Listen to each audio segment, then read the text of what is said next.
Hi, it's Maria from Still Dreaming Homestead, and today I am going to be canning some ground beef for the first time. So it's simple. I just cooked up the burger. Here we go. And I added, I think this was a little around $50 worth of ground beef. I got a good special the other day. In our area, a good special is $3.37 a pound for the extra lean, 93% fat, lean. And so I bought 2 huge containers of that. And so I cooked it up. It cost somewhere around $50. We're going to see how many pints we get out of it. To that, I added 6, maybe 7, but I think 6 onions that I diced pretty finely. And once I finish filling up these jars, which I'll do one right now, and get them into the pressure canner, it will take 75 minutes at 10 pounds. I think I've got room for just a little bit more. Now, it gave, in the cookbook, it gave 3 options for packing your ground beef. You can see it's dry, as you can see. So you can pack it with beef broth or beef bouillon. And actually, if I had some bouillon, that's what I would do. You could pack it in a tomato sauce, or you could pack it in water. Water is what I'm going to be doing. I might do a few of them in mushroom broth. I don't know. No, that one's too full. So, anyhow, I will pause for now and keep working on this, and I'll show you when I'm ready to load. Okay, the next step I've got going, and I didn't get all of the hamburger bottled yet, but I will soon. So let's move this. Is I'm going to begin loading these with hot water. Do that to about 1 inch.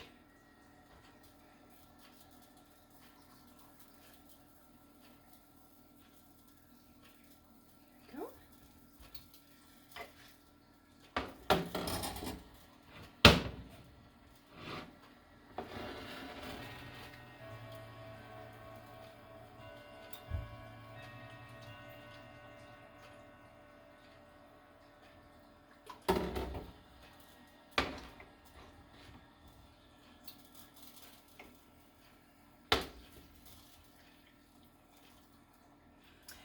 Okay, I will use a butter knife to go down on the edges to clear any air pockets out. Okay, I'll show you the next couple steps. Is to put a little bit of salt on each one of these. So I use iced teaspoons, and I'm going to do about 1/3 of it, and I use nice pink Himalayan salt. Just put it right on top.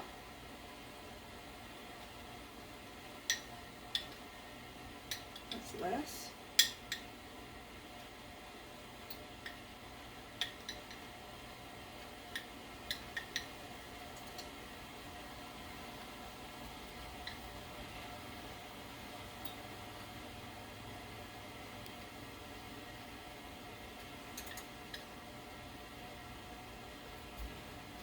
Oops, I forgot to add water in that one.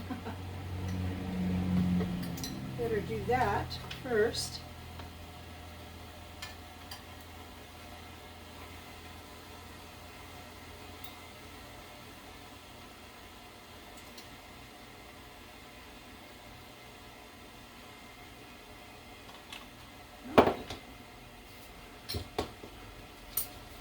Press down to let out any air bubbles.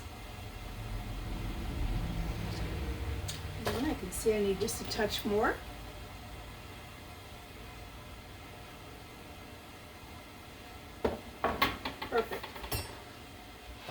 the next step before you put on the rings is to clean off the top of the jars. Really important. So I just have a little cloth and white vinegar. You want white vinegar because it cuts any oil. And oil is definitely not something that helps anything seal.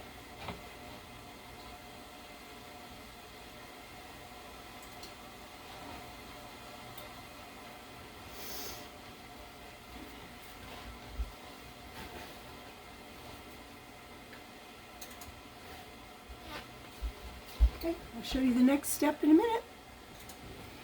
Okay, got those all wiped off. So let's put on some lids. So I'm going to do the wide mouth ones first. Well, I thought I was. I got a couple of the others. And the reason I was wanting to do the wide mouth, and will do the wide mouth first, is pressure canners are wonderful in the effect that you can stack your jars one on top of the other. I use a rack, of course, to separate them so there's not too much pressure.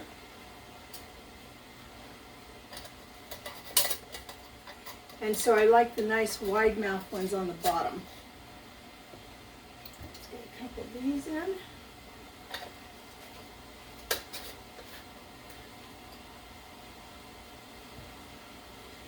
And they always say finger tight.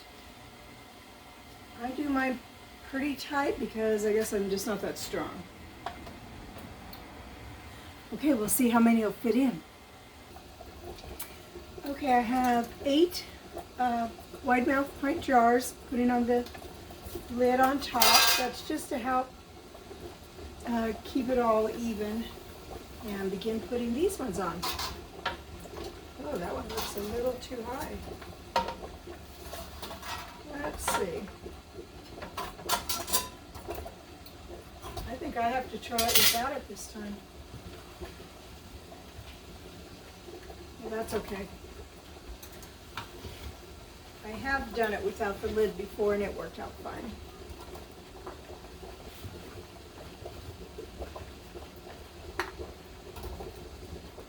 Perfect.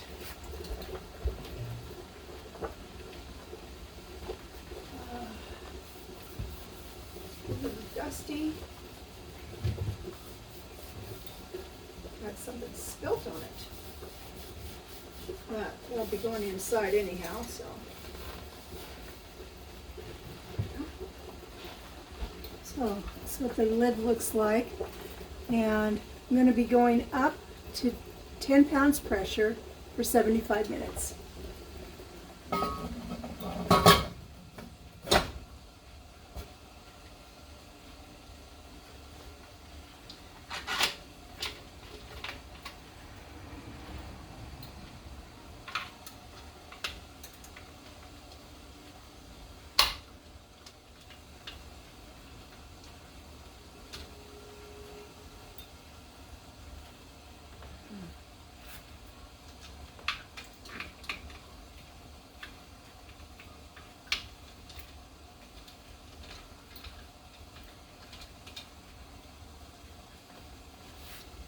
Make sure that's nice and tight.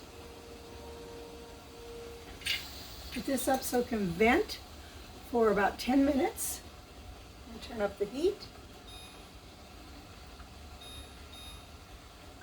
Get it too high. So this will let out steam for about 10 minutes. And then when that's done, I will drop down that, I think it's called a peacock. Something like that.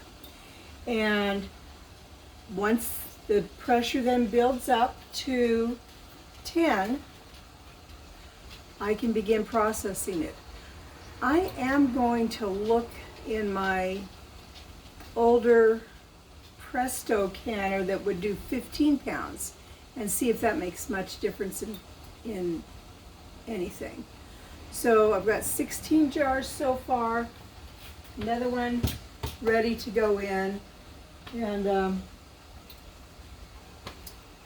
So I guess I will probably get, let me look at this.